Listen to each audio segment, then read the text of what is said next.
تغلل بكماله كشف الدجى بجماله حسنت جميع خصاله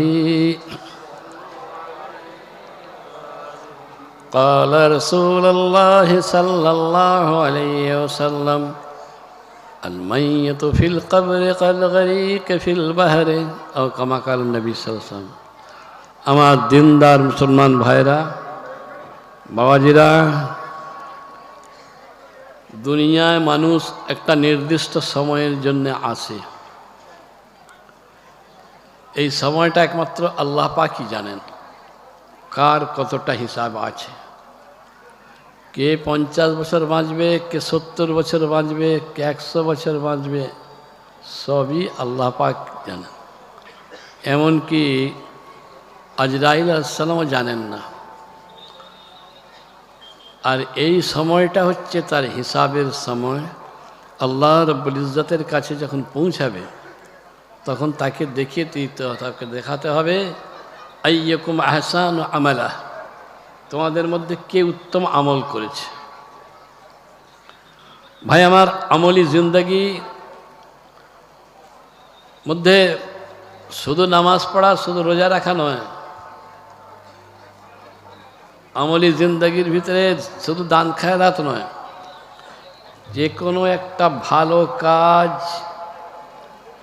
সেটা আমলের ভিতরে আল্লাহ পাক এক বিন্দু ভালো কাজকে বরবাদ করবেন না কিন্তু এর শুরু হয়ে যাচ্ছে তার জীবন শেষ হওয়ার পরে পরে জীবন শেষ হওয়ার সঙ্গে সঙ্গে তার কিয়ামত শুরু হয়ে যাচ্ছে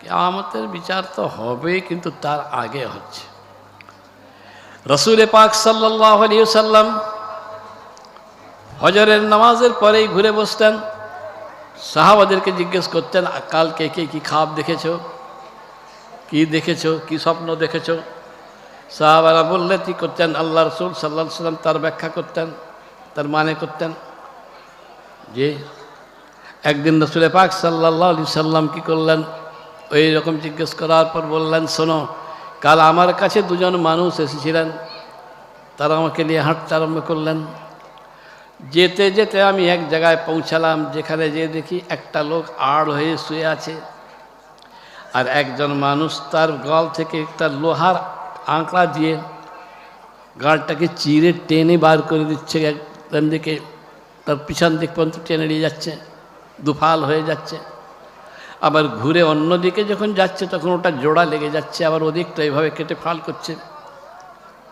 এইভাবে বারবার করছে একদিকে কেটে ফাল করার পর অন্যদিকে যেতে না যেতে এটা আবার জোড়া লেগে যাচ্ছে আল্লাহ রাসূল সাল্লাল্লাহু আলাইহি ওয়াসাল্লাম জিজ্ঞেস করলেন এটা কি হচ্ছে এটা লোকজন বললেন যে আপনি এগিয়ে চলুন আবার এগিয়ে গেলেন কিছুদিন যাওয়ার পর দেখেন একজন মানুষ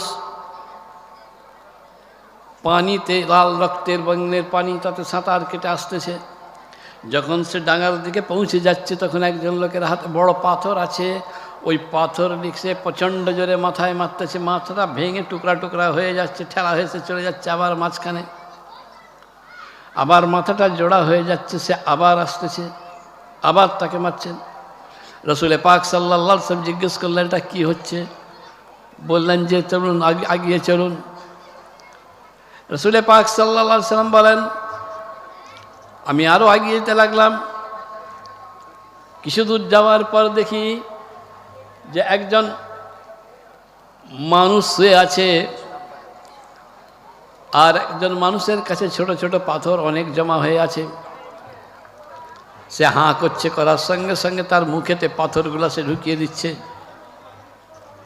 আবার তার মুখ থেকে পাথর বার করছে বা বেরিয়ে আসছে এইভাবে চলছে জিজ্ঞেস করলেন যে এটা কি বলে আপনি এগিয়ে চলুন রাসূল পাক সাল্লাল্লাহু আলাইহি ওয়াসাল্লাম বলেন আমি এগিয়ে গেলাম এগিয়ে যাওয়ার পর একটা বড় জায়গা সুন্দর জায়গা ময়দান পড়লো খুব সুন্দর ময়দান সুন্দর বাগান সেখানে একজন মানুষকে দেখলাম তিনি বিশাল লম্বা মানুষ অনেক আসমান বহু মধ্যে পর্যন্ত তার চেহারা খুব সুন্দর দেখতে সুপুরুষ মানুষ আর বহু ছেলে হাজার হাজার ছেলে তার আশপাশে ঘোরাঘুরি করছে দৌড়াদৌড়ি করছে আমি বললাম যে এটা কি? বললেন আপনি এগিয়ে চলুন। এইভাবে আরও আমি এগিয়ে গেলাম। এগিয়ে যাওয়ার পর দেখলাম একটা জায়গায় আগুনের একটা কুয়া, যার ভিতরে আগুন জ্বলছে। একদল উলঙ্গ পুরুষ আর মেয়ে, তারা ওই কুয়ার ভিতর থেকে চিৎকার করছে। হঠাৎ আগুনের একটা হফকা এসে তাদেরকে ঠেলে উপর দিকে তুলতেছে, সব চিৎকার করে উঠতেছে, আবার টেনে নামিয়ে নিচ্ছে। আমি বললাম এরা কারা, কি হচ্ছে এটা? বললাম আপনি এগিয়ে চলুন। কিছু দূর যাওয়ার পরে আমি দেখলাম একটি সুন্দর জায়গা, খুবই সুন্দর। উপর দিকে তাকিয়ে দেখলাম একটা অদ্ভুত সুন্দর প্রাসাদ, একটা অদ্ভুত সুন্দর নুরানি আলোয় ঝলমল করছে। বললেন এই প্রাসাদটা হচ্ছে কি? বলে এটা হচ্ছে যে জান্নাতে নাঈমের ঊর্ধ্ব জায়গা, এটা আপনারই জন্যে, আপনি ওইখানে থাকবেন। বললেন তাহলে আমাকে একটু যেতে দেওয়া হোক। তারা জবাব দিলেন যে না, এখন নয়, এখন নয়, আপনি এটা কিয়ামতের পরে জায়গাটায় যেতে পাবেন। এবার শুনুন, আপনাকে বলি, প্রথম যে মানুষটাকে আপনি দেখেছিলেন যার গালটাকে চিরে ফাড়ে করে দেওয়া হচ্ছে, এ হচ্ছে ওই মানুষ যে মানুষ কি করে না, তার কথার কোনো নাই, ঠিক ঠিকানা নাই।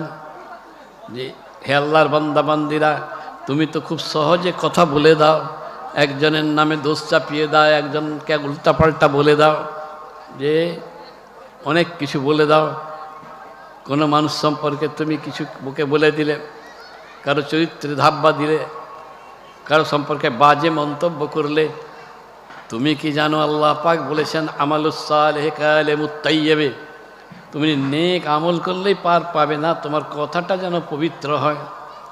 তুমি যার সম্পর্কে বলতেছো তুমি তাকে জানো না, বদজান্নি হলে ধারণার ভিত্তিতে তার সম্পর্কে কথা বলে দিলেন, জেনে রেখো আল্লাহ পাক তোমাকে ছাড়বেন না। একটা অনেক বড় হক তুমি নষ্ট করলে। কোনো মানুষ তার আমলের জবাব সে দিবে, তুমি বলার কি, তুমি কেন বিচার করবে? এর গালকে ওইভাবে ফাড়া হচ্ছে। জি, এরপরে আর রাসূলুল্লাহ আপনি যে গেলেন, যাওয়ার পর দেখছেন যে মানুষটি সাঁতার কেটে যাচ্ছে, ধারে উঠে আসতে চাইছে, আর পাথর ছুঁড়ে মারা হচ্ছে, মাথা টুকরা টুকরা হয়ে যাচ্ছে। এই মানুষটি হচ্ছে সেই মানুষ যে ফজরের আজান হলে সে কি করে পড়ে থাকে, আজানের সময় নামাজ পড়ে না, যে নামাজ পড়ে না, শুয়ে থাকে উম্মতে মুহাম্মাদির। বাবাজিরা ভাইয়েরা শুনে নেন, রসুল পাক সাল্লাল্লাহু আলাইহি ওয়াসাল্লাম যে দিনকে এনেছিলেন, এই দিনের যে রুকুন আছে 5টি, তার মধ্যে বুনাইয়া ইসলাম ও আলা খামসিন, 5টার উপরে ইসলামের বুনিয়াদ আছে। তার মধ্যে কালমা পড়ে তুমি ইসলামের ভিতরে প্রবেশ করার পর যে দায়িত্ব হচ্ছে সেটা হচ্ছে আকিমুস সালাত, তুমি নামাজে অবহেলা করো না। যে যাই বলে যাই করুক, যে যত পয়সার মালিক হোক, যে যত গরিব হোক, আল্লাহ পাকের কাছে তোমার হিসাব নিকাশ হবে নামাজের উপরে। আল্লাহ রাব্বুল ইজ্জত বললেন কি, ওয়াসজুদ, সিজদা দাও এবং আমার নিকটবর্তী হও। সুনান ইবনে মাজাতে একটি হাদিস শরীফ আছে, একজন জিজ্ঞেস করলেন এক সাহাবীকে, আচ্ছা আল্লাহ পাকের কাছে সম্মানিত কে বেশি হয়, কিসেতে সম্মান বাড়ে? তিনি চুপ করে থাকলেন। আবার জিজ্ঞেস করলেন, আপনি তো রাসূল পাক সাল্লাল্লাহু আলাইহি ওয়াসাল্লামের সাহাবী, আপনি বলুন কোন জিনিসে সম্মান বাড়ে আল্লাহর কাছে? তারপর তিনি বললেন যে ওটা হচ্ছে নামাজ, যে যত বেশি সিজদা করতে পেরেছে। তিনি চলে গেলেন, উঠে ওখান থেকে রাস্তা একজনের সঙ্গে দেখা হলো। বলে কী ব্যাপার? বলে আমি ওনার কাছে গেছিলাম, এই কথাটা জিজ্ঞেস করলাম সম্মান কিসে বাড়ে। বলে উনি কী বললেন? বললেন যে নামাজ। যখন আল্লাহ রাসূল এই কথা বলেছিলেন তখন আমি ওখানে উপস্থিত ছিলাম। যে সিজদা দ্বারা মানুষ অসজুদ অক্তরিব আছে না, সিজদা দাও আর আমার নিকটবর্তী হও। জি, আল্লাহ পাকের নিকটবর্তী তুমি হবে।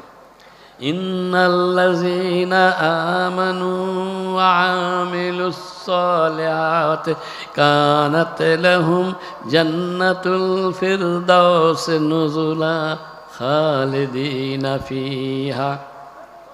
যারা বলেছে, ঈমান এনেছে এবং ভালো কাজ করেছে, এই ভালো কাজ করার ভিতরে কি আছে? যে আমার প্রভুর নাম জিকির করা, আমার প্রভুর কি নামটা জিকির সবচেয়ে বেশি হয় নামাজেতে। আকিমুস সালাতা লিযিকরি, নামাজকে কায়েম করো আমার জিকিরের জন্যে, আমার স্মরণের জন্যে। ভাই আমার, বাজিরা আমার, নামাজ তোমার সমস্ত পাপকে ধুয়ে শেষ করে দিবে। নামাজ তোমার সমস্ত গুনাহকে মিটিয়ে দিবে। যা সবচেয়ে বেশি খারাপ হয় সেটা কি না, আজকের যুগে সেটা হচ্ছে যে মনের বিকার, মনের হিংসা, মনের খারাপি। যত আপনি ইবাদত করেন, যাই করেন, মনকে পবিত্র না করলে ওই ইবাদতের কোনো দামই নেই। আর এই ইবাদতের মধ্যে শ্রেষ্ঠ ইবাদত হচ্ছে আল্লাহ পাকের নামাজ, নাম নেওয়া। অনেক বড় মাওলানা মুফতি মুহাদ্দিস, কারো কথা শুনলেই সে ফস করে জ্বলে উঠল, যা ওরা ওকে কেন এত করতে হবে, ওকে কেন এত মানামানির কথা নয়। কথা হচ্ছে তুমি আল্লাহ পাককে ভয় করো, আর আল্লাহর নেক বান্দার সঙ্গে শত্রুতা করো না। তুমি জানো না কার সঙ্গে তুমি শত্রুতা করছো, তোমার জড় কাটা হয়ে যাচ্ছে। আপনি লক্ষ্য করে দেখুন, হাদিস শরীফের সম্পর্কে অনেকগুলি কথা আছে। যে ইমাম মুসলিমের নববীর একটা সংকলন আছে হাদিসের, রিয়াদুস সালেহিন বলে, এখানে একটা হাদিস শরীফ উনি নকল করেছেন। সৈয়দনা ওমর রাদিয়াল্লাহু তাআলা আনহু জামানায় কুফাতে একজন গভর্নর পাঠানো হলো। ইনি হচ্ছেন সঈদ রাদিয়াল্লাহু তাআলা আনহু, আল্লাহ রাসূলের সাহাবী, বিশিষ্ট সাহাবী। তাকে গভর্নর করে পাঠালেন আমিরুল মুমিনিন ওমর রাদিয়াল্লাহু তাআলা আনহু কুফা। সেই কুফা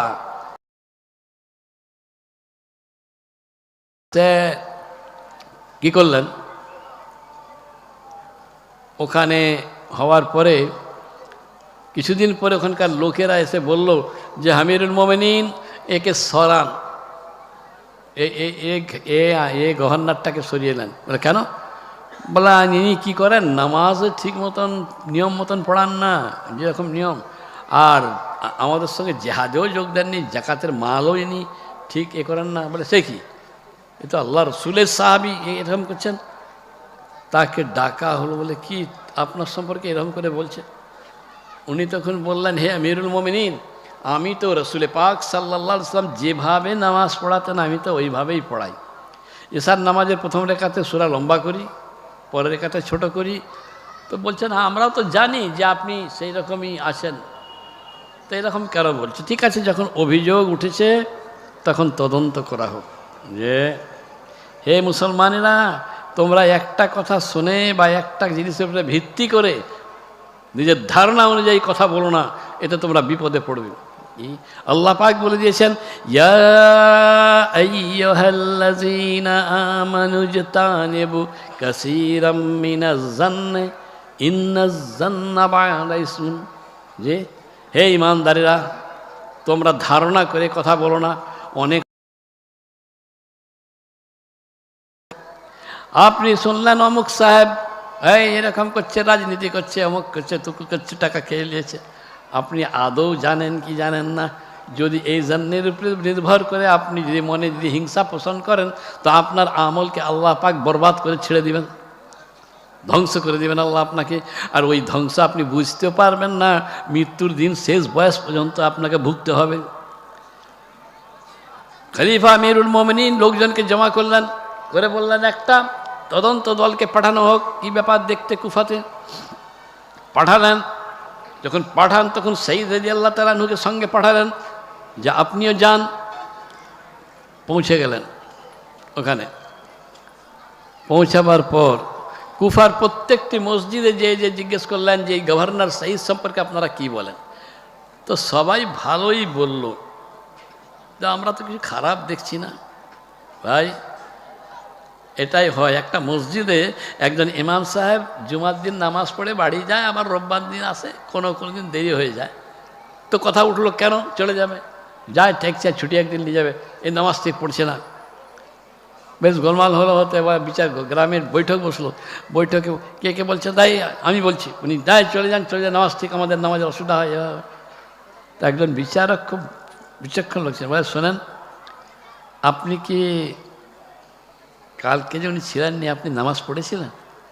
বলেন না, কাল আমার একটু অসুবিধা ছিল। আসর পড়েছেন? যে না। মগরব? না, মগরব আমার একটু কাজের জন্য চলে গেছিলাম, নামাজ পড়েননি। আরেকজন যে প্রতিবাদ করেছে তাকে, সে বললো আমি মসজিদে আসতে পারিনি, তবে আমি অন্য জায়গায় নামাজ পড়ে নিয়েছি। যারা নামাজি তাদেরকে জিজ্ঞেস করতে, তারা বলছে না আমাদের অসুবিধা তো কিছু হচ্ছে না, নামাজ তো হয়ে যাচ্ছে। অর্থাৎ যারা নামাজি তাদের কোনো অসুবিধা হয় নাই, যে বেনামাজি তাদেরই অসুবিধা হচ্ছে। তো এইরকম যারা ভুঁইফোড় জানেন তারা ওই কাজের কাজই নয়, কিন্তু তারা বেশি দালালি করে।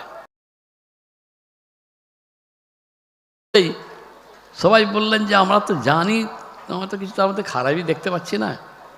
শেষে একটা মসজিদে যে যখন পৌঁছালেন, শেষ মসজিদ, সেখানেও বললেন গভর্নর আমাদেরকে পাঠিয়েছেন, এই শহীদ সম্পর্কে আপনারা কি বলেন? বললেন যে আমরা কি বলবো, কিছু তো নাই, ভালোই তো দেখছি। একটা লোক উঠে দাঁড়ালো, যে ওই কিছু কিছু লোক আছে না, নিজের নামকে বাহাদুরি দেখাবার জন্যে বেড়ে কথা বলে, বেড়ে কথা বলে। সে জানেও না যে ওই লোকটা সম্পর্কে যে আমি বলবো সত্যি কি মিথ্যা জানা নেই, কিন্তু সমাজে বাহাদুরি দেখাবার জন্য এটা করে। এ সম্পর্কে ভালো ধারণা আমার হয়ে গেছে। এবারে লোকের নামে এরা প্রথমেই হিংসা আক্রোশ যা আছে মনেতে সেইটাকে ফুটাবার জন্য সে এরা কী করে, জড়িয়ে জাড়িয়ে অনেক কিছু বলে। একজন লোক উঠে দাঁড়ালো, দাঁড়িয়ে বলল যে যখন জিজ্ঞেস করছেন তো বলতেই হয়, উনি নামাজের সময় ঠিক মতো নামাজ পড়াননি। এত লোক কেউ বলছেনি, আপনি বলছেন? বলে হ্যাঁ। আর জাকাতের মাল বন্টনের সময় গোলমাল করেন। উনি বসে আছেন সেই দোকানে, উঠে দাঁড়িয়ে বললেন, হে আল্লাহ পাক, এই লোক যদি নিজের নামকে ফুটাবার জন্য, নিজের নামের বাহাদুরি নেওয়ার জন্য আমার বিরুদ্ধে এই কথা বলে থাকে, তো আপনি ইনসাফ করুন, একে এত লম্বা হায়াত দেন, এত লম্বা হায়াত দেন যে সে যেন বৃদ্ধ থুতরে হয়ে যায়, এবং বেইজ্জত না করে এর মৃত্যু দিবেন না। শুনেন, আল্লাহ পাক নিষেধ করেছেন, ভালো লোকের প্রতি মনে যদি ঘৃণা রাখো তুমি, ওয়ালা তাজআল ফি কুলুবিনা গিল্লাল লিল্লাযিনা আমানু, আল্লাহ পাক বলছেন ঈমানদাররা তোমরা বলো, আল্লাহর কাছে দোয়া চাও যে হে আমাদের পালনকর্তা, আমাদের হৃদয়ে যদি যেন ওই নেককার লোকেদের প্রতি ঘৃণা না আসে, এলে আমরা ধ্বংস হয়ে যাব। কেন না, দেখেন তিনি বলছেন, এরপরে আমি দেখেছি অনেক দিন ও বেঁচে ছিল, তো চোখের চামড়া ঝুলে গেছিল, কুফার বাজারে ভিক্ষা করে খেত, আর মেয়েদেরকে বিরক্ত করত। যুবতী মেয়েকে দেখতে পেলে তার কাপড় ধরে টানত। লোকেরা বলতো, আরে এ বুড়ার কি হলো? তখন সে নিজেই বলতো, এ বুড়াকে শহীদের বদদোয়া লেগে গেছে। কি বুঝলেন? যে অতএব আপনি দুনিয়া হাসিল করার জন্য লোকের নামে উল্টাপাল্টা অনেক কিছু বলে দিচ্ছেন, বলুন বলুন বলে যান। ফের একটা দিন আসবে যেদিন বুঝবেন যে হ্যাঁ এটা আমি ভুল করেছি, ভুল করেছি। ওই অবস্থা ওই হবে, হাঁকাড়া হয়ে রয়ে যাবেন, যে ওই হাঁ হয়ে থাকবে, কথা বলতে গেলে লোক বলি তো হাঁকাড়া, এ খালি হাঁ হাঁ করে চেঁচায়, এই বেইজ্জতি হবে। কারণ আল্লাহর তরফ থেকে ওই শাস্তিটা এসে যাবে, ওই শাস্তি পৌঁছে যাবে। অতিরিক্ত কথা বলা বন্ধ করেন, নিজের জিভটাকে হেফাজত করুন। ভাই আমার, এরপর রাসূল পাক সাল্লাল্লাহু আলাইহি সাল্লামকে নিয়ে বলছেন, আর ওই যে আপনি দেখলেন যে লোকটির মুখে পাথর ঢুকিয়ে দেওয়া হচ্ছে, এই লোকটির কথার কোনো দাম নেই। এই লোকটি মিথ্যা কথা, চুগলখুরি, যত রকম অন্যায় পাচার কথা এ বলতে থাকে। এই জন্যে মরার সঙ্গে সঙ্গে তার এই শাস্তি শুরু হয়ে গেছে, তার এই শাস্তি শুরু হয়েছে। এরপর যে জায়গায় আপনি দেখলেন একটা কুয়ার মতন জায়গায় জ্বলন্ত আগুন ধুধু করে জ্বলছে, আর একদল পুরুষ, হচ্ছে ওই পুরুষ আর ওই মেয়ে যারা ব্যভিচারে ডুবে থাকতো। আল্লাহ রাব্বুল ইজ্জত পাপের জন্য দুনিয়াতেও শাস্তি দিয়ে থাকেন। যাহারাল ফাসাদু ফিল বাররি ওয়াল বাহরি বিমা কাসাবাত আইদিয়ান নাস, পানিতে এবং ডাঙাতে যে ফিতনা দেখা দিয়েছে তা মানুষ নিজের হাতেই টেনে এনেছে। হে আল্লাহর বান্দা শুনে নাও, কিছু কিছু গুনার জন্য কিছু কিছু শাস্তি হয়। যখন ওজনে কম দেওয়া শুরু হয়ে যাবে তখন হবে কি না, পানি বন্ধ হয়ে যাবে। যখন মানুষ সাদকা দেওয়া বন্ধ করে দিবে, দান খায়রাত দেওয়া বন্ধ করে দিবে, তখন আল্লাহ পাক করবেন কি, ভূমিকম্প জালজালা এনে দিবেন, ধ্বংস হতে থাকবে। যখন ব্যভিচারের প্রকোপ বাড়বে তখন আল্লাহ মহামারী, বসন্ত, নূতন নূতন মহামারী রোগকে অবতীর্ণ করবেন। এই তো 2 বছর হয়নি কি জি, একটা বড় রোগ গেল তো নাকি, আর একটা বড় ব্যারাম গেল তো, কি করোনা বলুন ভাই, এটা করোনা না, এটা করোনা। হ্যাঁ, যে বাপদাদা শুনেনি এই রোগে, এই রোগের নাম শুনেছে বাপদাদা? শুনেনি। এই রোগের নাম শোনেনি বাপদাদারা। এমন অবস্থা হলো, একদম ত্রাহি ত্রাহি অবস্থা, গোটা দুনিয়া একদম থরথরে গেল। কি যে হলো তো, গোটা দুনিয়া থরথর করতে লাগলো। মুখে ঢাকা দে, নাকে ঢাকা দে, কাপড় দে, কে কার সঙ্গে কে কার ছোঁয়াছুঁই করেনি। বিশেষ করে হিন্দু সমাজ তো মুসলমানদেরকে দেখলেই একদম পালিয়ে যেত, যে দেখলেই সরে যেত, বলে মুসলমানেরা এদের। আর এটা জানেনি ওরা কাছ থেকে আরো বেশি ছড়াচ্ছে, গরুর মুতে আরো বেশি আছে ওই ব্যারাম। এই চলতে লাগলো। অর্থাৎ আল্লাহ জাতিটাকে একদম পিছিয়ে দিলেন, গোটা মানব জাতিটাকে। আল্লাহ রাব্বুল ইজ্জত দুনিয়ার মানুষকে সৃষ্টি করেছেন শ্রেষ্ঠ করে। যখন তুমি তার নাফরমানি শুরু করবে, একটা পাপের জন্য একটা হবে। আপনি কি শোনেন নাই নবীদের ঘটনা? নবীদের কথা কি শোনেন নাই ভাই আমার? হযরত দাউদ আলাইহিস সালামকে আল্লাহ পাক করলেন কি, জবুর কিতাব দিলেন। কে যে আমাদের নবী মুহাম্মদ রাসূলুল্লাহ, বলুন সাল্লাল্লাহু আলাইহি সাল্লাম, জোরে বলুন না জি সাল্লাল্লাহু আলাইহি সাল্লাম। এই একটা জিনিস যেটা বললে আপনার 10টা করে নেকি, আপনি মন দিয়ে বলেন আর এমনিই বলেন, এটা ছাড়বেন নি এই অভ্যাসটা। তার উপরে অবতীর্ণ হলো কোরআনুল করিম, যে হযরত মুসা আলাইহিস সালামের উপরে অবতীর্ণ হলো কি, তাওরীত।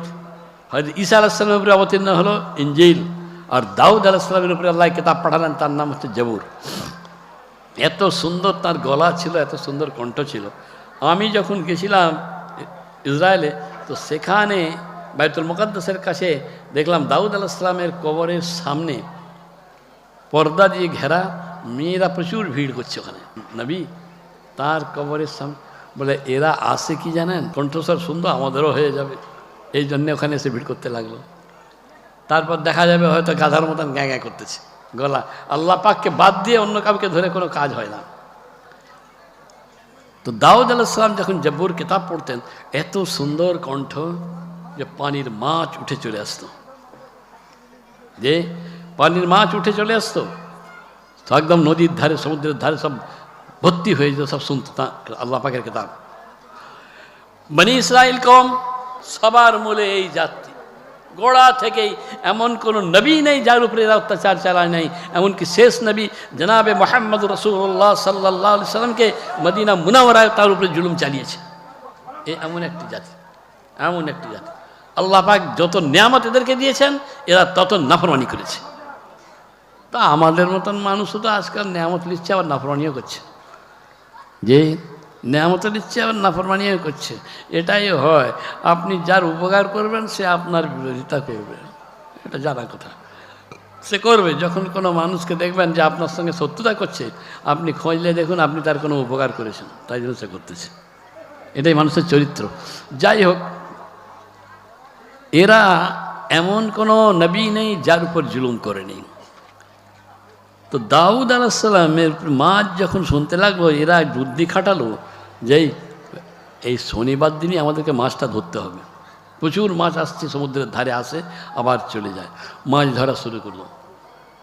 আল্লাহ পাক বলে পাঠালেন, হে নবী দাউদ, আপনি ওদেরকে বলে দেন যে ওই মাছগুলাকে যেন ওরা শিকার না করে। আল্লাহ রাব্বুল ইজ্জতের কিতাব শোনার জন্য ওরা আসে, শনিবার যেন ওরা না ধরে, অন্য দিন ধরুক ওরা রুজির জন্য, কিন্তু শনিবার যেমন না ধরে। নবী দাউদ আলাইহিস সালাম এসে পৌঁছালেন, বললেন, হে আমার জাতি, কি জি যত শয়তানি বুদ্ধি এর মাথাতে আছে, আজকে একটা দেশকে চারখার করে দিল। কি জি, কি শুনেছেন না? আরে কদিন আগে কি করলো প্যালেস্টাইনে? গাজা তীরবর্তী এলাকা 30 কিলোমিটার রাস্তা মাত্র জায়গা, তাকে তারা শেষ করে দিল। তার মধ্যে কে? আমেরিকা, ব্রিটেন, ফ্রান্স সব ওকে সমর্থন করলো। আর এই মলি সাহেবের দল বললো কেন ও ঠিক আছে, কেন ও করতে গেছিল, হামলা চালাতে গেছিল। এটা বললেন ই কমসে কম যদি বলতো যে ঠিক আছে আপনারা বিচার করুন তারপর হবে, তা নয়। ওরা এটা এই জন্যই করলো যে ওদের জায়গার দরকার হচ্ছে। तमाम পৃথিবীর ইহুদিদেরকে ডাকলো, সব এসো এখানে আমাদের রাজত্ব করতে হবে। এই করে 1948 সাল থেকে শুরু করলো। এখন এত সংখ্যা বেড়েছে, আরও জায়গা দরকার। অতএব কী দরকার না, ওদেরই লোক ঢুকে গেল, হামাসের নাম নিয়ে ঢুকে মারধর করলো, যা একটা সুযোগ পেয়ে গেল, ঢুকে এবার মেরে শেষ করে দে, মেরে শেষ করে দে। পুরা জায়গাটা খালি হয়ে গেল, 30 লক্ষ মুসলমান ওখান থেকে উদ্বাস্তু হয়ে গেল। সেটা নিয়ে কেউ কথা বলছে না। যাই হোক, এবার দেখেন ওরা বলল হে নবী দাউদ, আমাদেরকে শনিবার মাছ ধরতে আল্লাহ পাক বারণ করেছেন। ঠিক আছে, হ্যাঁ আমাদের বুদ্ধিও কম নয়, শনিবার বারণ করেছে, আমরা শনিবার ধরবো নি, কিন্তু মাছ ধরবই আমরা। তারা কি করলো, সমুদ্র থেকে খাঁড়ি লম্বা নালা কেটে দূরে যে একটা চৌবাচ্চা তৈরি করলো, এরকম জায়গায় জায়গায় করে ফেললো। এখন শনিবার দিন যখন জোয়ার এলো, নবী দাউদ আলাইহিস সালাম পড়তে আরম্ভ করলেন। আর জোয়ারের পানি যখন আস্তে আস্তে নালা দিয়ে ঢুকে ওই কুয়াগুলায় যেতে লাগলো, ওই ছোটো ছোটো চৌবাচ্চাগুলায় যেতে লাগলো, মাছগুলা সব ওইটা দিয়ে যে চৌবাচ্চাটা ভর্তি হয়ে গেল। যখন চৌবাচ্চা মাছে ভর্তি হয়ে গেল, তখন তারা মুখটাকে পাঁটা ভাটার টানে পানি সরে যাবে, এইভাবে তারা ধরতে লাগলো। তাদেরকে বলা হলো তোমাদেরকে তো নিষেধ করা হয়েছে, তোমরা আবার ধরছো কেন? বলা আমরা শনিবার কোথায় ধরলাম, আমরা তো রোববার ধরছি। শনিবার দিন মাছটাকে আটকে দিল, যেতে দিল নি, তারপর যে তারপরের দিন তুললো। এই যেন সেই এর হিসাব আর কি। বলে জাকাত কত দিতে হবে, বলে সমস্ত খরচা বাদ দিয়ে সারা বছর যে টাকাটা থেকে যায়, জমা থেকে যায়, তার উপরে শতকরা 2.5 টাকা করে জাকাত দিতে হয়, কি তাই তো নাকি?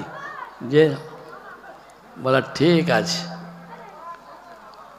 এ বিহারি করলো কি, বলেন না তার তো 1 বছর হয়নি, এই তো সে মাত্র শোয়েবাতের সময় পেয়েছে, এই তো শোয়েবাতের সময় সে টাকাটা পেয়েছে, তার তো 1 বছর হয়নি।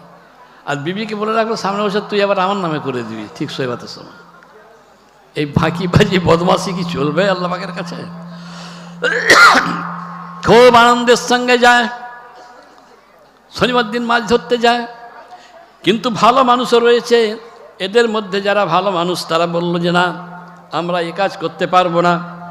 যখন আল্লাহ পাক নিষেধ করেছেন, আমার ভাইয়েরা বাবা যারা শুনেলেন, নিজের জমিরকে নিজের বিবেককে জিজ্ঞেস করুন।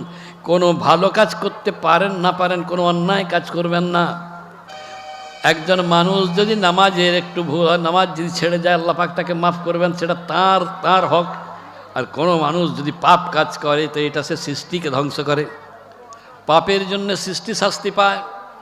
একটা গুনাহ এমন আছে সমগ্র সৃষ্টি তার বোঝা তুলতে থাকে, সবার উপরে সেই পাপের এটা বর্তায়, সব পাপের গুনাহটা শাস্তিটা তার মাথায় যে চাপবে।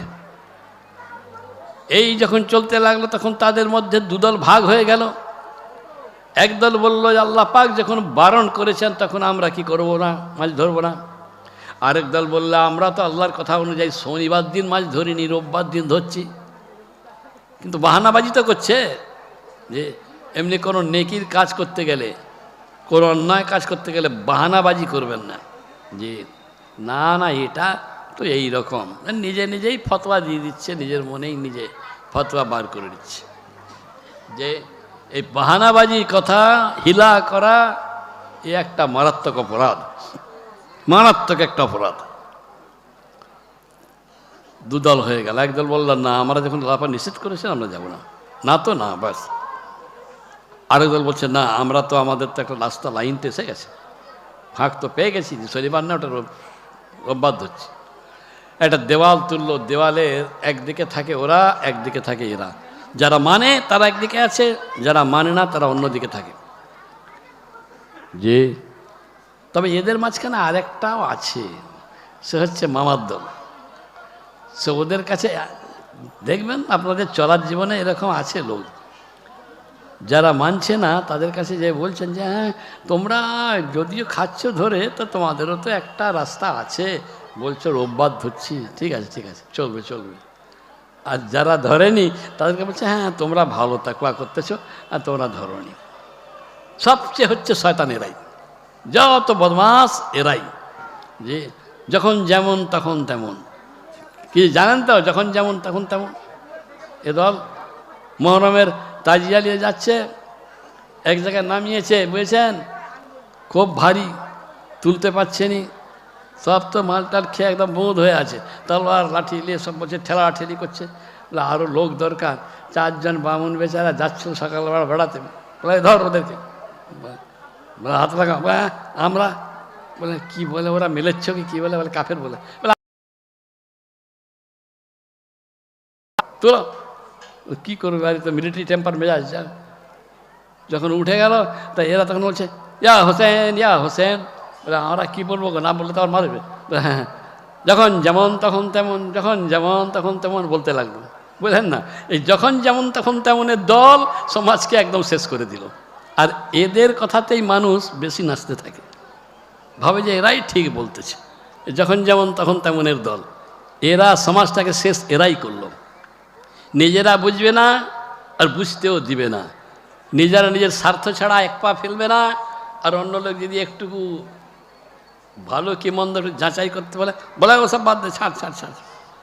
যে আমি কেন বলছি, এই এলাকার ভিতরে একজন লোককে আমি জানি, শোনেন, সে এত আমাকে মহব্বত করে হুজুর, আমি তার পীর, যে সে তার নিজের লাতিন নামে খালেদ হোসেন রেখে দিল, একটা দোকান করলো, দোকান খালেদ হোসেনের দোকান, সব কিছু করলো। আর যেই ইলেকশনের সময় আমরা সমাজের পরিবর্তনের জন্যে আমার সংগঠনকে দাঁড় করালাম, দেয়নি, ভোট দেয়নি, কি সবাই যে সবকে ভোট দেবে তার তো কোনো মানে নাই দিতে পারে, কিন্তু তার ইমান তখন শেষ হয়ে গেল। বলছে ও রাজনীতি করছে, আমরা ওকে মানিনি, সব শেষ। যত মহব্বত ছিল দোকানের সাইনবোর্ড থেকে ফেলে দিল, রাতের নামও পাল্টে দিল কিনা বা আল্লাহ কি জানে। এই লোক কি দাবি করতে পারে যে আমি এত জিজ্ঞাসকার করি আমার কিছু হচ্ছে নি কেন? তোমার হবে কি, তুমি তো স্বার্থের জন্য লাফালাফি করছিলে, দুনিয়ার নাম কেনার জন্য লাফাচ্ছ ছুটছো, তোমার হবে কোথা থেকে? তোমার হবে কোথা থেকে? যদি তোমার ভিতরে এতটুকু ইমানি তাকাদা থাকতো, তুমি সরাসরি বলতে পারতে যে এটা রাজনীতি হচ্ছে, এটা তো করা ঠিক হয়নি। সে সাহস তোমার হয় নাই। যাও না, ওই যে আরেকজন আছে ফুরফুরা শরীফে, তাকে বলো দেখি যে রাজনীতি করছে, তোমাকে মানিনি, যাও দেখি কত বাপের ব্যাপারটা, সেটাও তো রাজনীতি। আর আমরা তো একটা এলাকার ভিতরে পাল্টাতে চেয়েছিলাম, যে বোকার মতন কাজ। শুভেন্দু বেরিয়ে চলে গেল সে বিজেপিতে, ও পার্টিকে আর মানা যাবে না, যা, নাই তো নাই, দিয়েছে না দিয়েছে, তো ইমানটাকে পাল্টে দিলে তুমি ভাই। এর ফল কি দাঁড়াবে? তার ইমানের বাস পর্যন্ত থাকবে নি মৃত্যুর সময়। ভাই আমার, বাবাজিরা আমার, শুনেন, তারা বলল যে না, আমরা তোমাদের সঙ্গে সম্পর্ক রাখবো না। প্রত্যেক শনিবার যাবার সময় এরা চেঁচাতে আরম্ভ করে, ওই দেওয়ালের উল্টো দিকে মুখ করে বলে কি তোমরা কেমন আছো, তোমরা তো খুব মাছ ধরছি, পয়সা হচ্ছে তো। এক শনিবার দিন সকালবেলায় কোনো সাড়া শব্দ নাই, কোনো শব্দ নাই, আওয়াজ নাই। এরা বললো ব্যাপারটা কি, আজ তো শনিবার, আসতে এদের চেঁচামেচি হওয়ার কথা। এদিক তাকাচ্ছে ওদিক তাকাচ্ছে, কিছুই দেখতে পাচ্ছে না। 2-4টা জওয়ান ছেলে সাহস করলো, সাহস করে বলল দেখি, বলে ডিঙিয়ে গেল, দেওয়ালটা টপকে ভিতরের দিকে গেল। যখন সামনে পৌঁছে গেল তখন দেখছে ওদের যুবক ছেলেগুলা সব বাঁদরে পরিণত। জন্য আল্লাহর ক্রোধের শিকার হয়েও না। যে ওই যে একজন লোক সারা জীবন কি করতে জানেন, এমন অবস্থা হলো, সে খুব চিল্লে কথা বলতো বাগনানে। এখন পর্যন্ত সামির আলী সাহেব বেঁচে বলছে যে সে খুব চেঁচিয়ে কথা বলতো, হায় হাঁক হাঁক করতো। সে মরার সময় কি হলো, পেটটা এত ফুলে গেল, সে আর সোজা হয়ে হাঁটতে পারতো না, উপর দিকে মাথা করে হাঁ করে থাকতো। তাকে ওই হাঁকড়া জমিন না কি বলা হতো, হাঁ করে থাকতো। ওই অবস্থাতেই সে মরে গেল, চলে গেল। যা, তো আল্লাহ পাকের ক্রোধের শিকার হয়েও না। তুমিও মানুষ আর কেউ মানুষ, যদি তার ভুল থাকে তো আল্লাহ পাকই তাকে তার কি করবেন, শাস্তি দেবেন অথবা ক্ষমা করবেন। তুমি বলার কি, তুমি যে বড় কথা বলো। ভাইয়ের আমার, মৃত্যুর পরে অবস্থা তো আরো শোচনীয় হয়ে যাবে।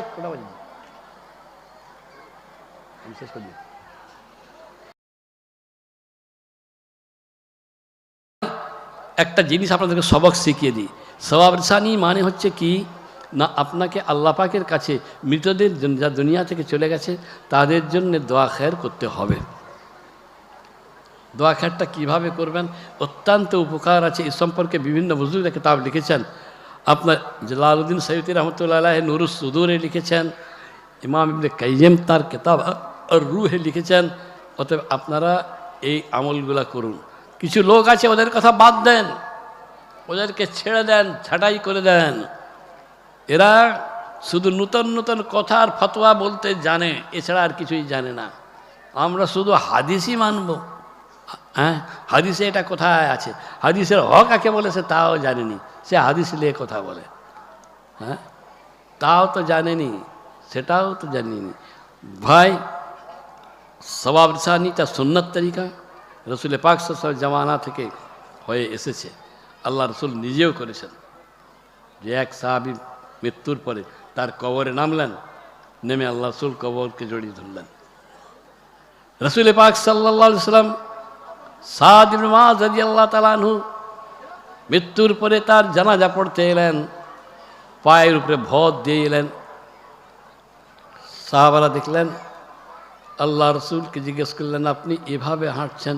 বলে, আমি দেখলাম সাদ ইবনে মুআয এমন একজন সাহাবী যার একটা রুমালের দাম সারা দুনিয়া বিক্রি করলে উঠবে না, এত তাকওয়া পরস্ত। এই নামাজের সময় আল্লাহ রসুল দেখলেন, বললেন যে দেখো এত এত এত ফেরেশতা এসেছেন তার জানাজার নামাজা, যে আমি জায়গা পাচ্ছি না, আমি তাই আঙুলের উপর ভর দিয়ে হাঁটতেছি। নামাজ হয়ে গেল। নামাজের পর আল্লাহ রসুল তাকে কবরে নামাবার পর তার চেহারাটা শুকিয়ে গেল। তিনি সুবহানাল্লাহ পড়লেন, সাহাবারা পড়লেন, আলহামদুলিল্লাহ পড়লেন, সাহাবারা পড়লেন, লা ইলাহা ইল্লাল্লাহ পড়লেন, সাহাবারা পড়লেন। তারপর আস্তে আস্তে আল্লাহ রসুলের মুখটা প্রফুল্ল হয়ে গেল, হাসিটা ভরে উঠল।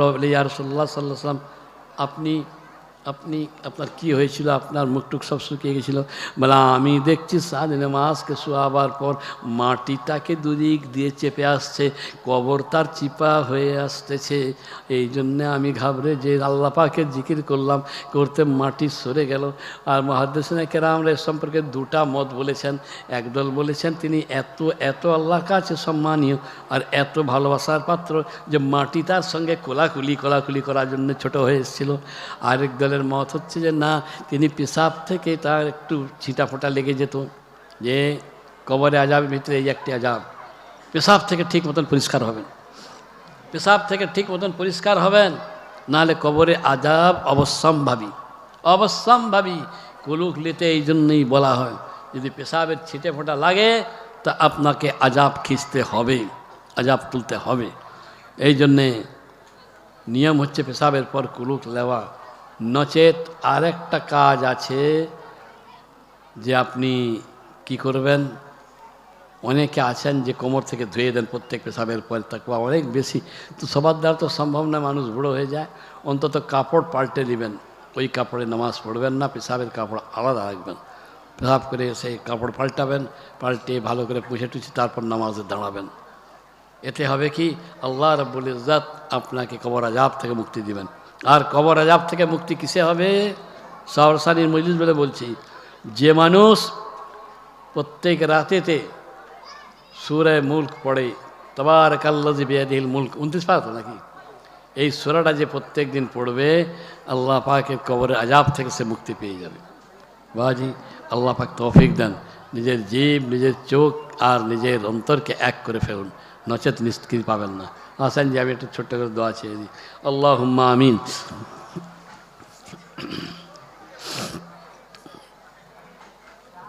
سبحان ربي العلي الوهاب الذي لا إله إلا الله وحده لا شريك له له الملك وله الحمد يحيي ويميت وهو حي لا يموت بيده الخير وهو على كل شيء قدير والصلاة والسلام على رسوله النبي الكريم اے اللہ پاک رحمان الرحیم یا غفار الذنوب یا ستار العیوب علم الغیب اللہ اے مہربان اللہ پاک رحمان الرحیم ذو الجلال والاکرام اللهم أنت ربي لا إله إلا أنت خلقتني وأنا عبدك وأنا على عهدك ووعدك ما استطعت أعوذ بك من شر ما صنعت وأبوء لك بنعمتك علي أبوء بذنبي فاغفر لي ذنوبي فإنه لا يغفر الذنوب إلا أنت يا আমার খালিক ও মালিক আল্লাহ আপনি আমাদের কবিরা সগীরা গুনাহকে মাফ করে দেন আল্লাহ আয় আল্লাহ পাক দুনিয়ায় চলার পথে রাত আসে দিন যায় দিন আসে রাত যায় জীবনের একটি একটি করে দিন শেষ হয়ে যায় জানি না প্রভু কোন দিন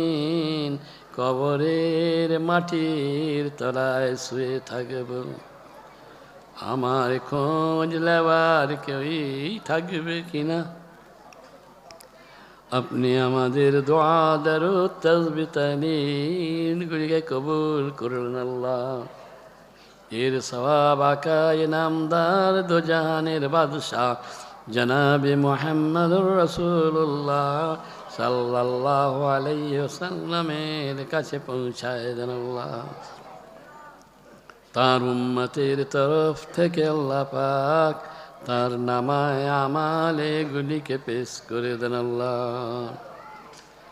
আয় আল্লাহ পাক উম্মতের তরফ থেকে তার কাছে পৌঁছায় দেন আল্লাহ তার যত আওলাদ আহলে আজওয়াজ মুতাহহারাত আহলে বাইত উম্মাহাতুল মুমিনিন আম্মা জানদের পৌঁছায় দেন তাম নবী পরিবারের কাছে হাসান হোসেন রাদিয়াল্লাহু তাআলা আনহুমাকে পৌঁছায় দেন আল্লাহ আয় আল্লাহ পাক तमाम সাহাবায়ে کرام রিদওয়ান আজমাইন আম্বিয়া সাল্লাল্লাহু হুজুরদের পৌঁছায় দেন আল্লাহ तमाम সিদ্দিকিন সালিহিন সুহাদা হুজুরদের পৌঁছায় দেন আল্লাহ পাক আয় আল্লাহ পাক আপনি মেহেরবান মাওলা মেহেরবানি করে সওয়াব আমরা যত মানুষ এখানে উপস্থিত রয়েছি আমাদের বাপ মা দাদা দাদি নানা নানি শ্বশুর শাশুড়ি চাচা চাচি যারা দুনিয়া থেকে চলে গেছে তাদের কাছে আমাদের তরফ থেকে পৌঁছায় দেন আল্লাহ